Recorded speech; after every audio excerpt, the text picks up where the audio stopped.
So, itong ating ingredients guys, ito lang naman. Meron tayong luya, meron tayong bawang at sibuyas. At syempre yung ating chicken feet.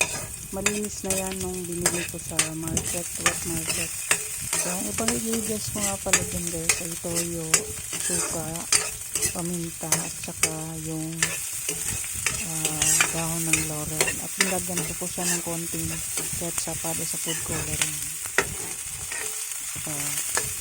Sibuyas.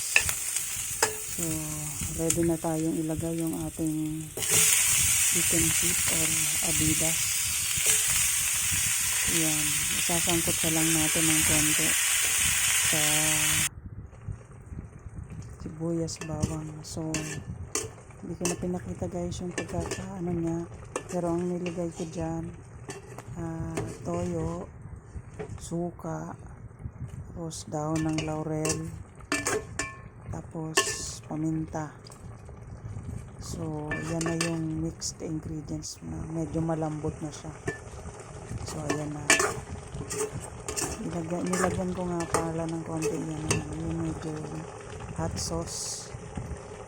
Para may konting kick. So, ayan na guys. Luto na yan.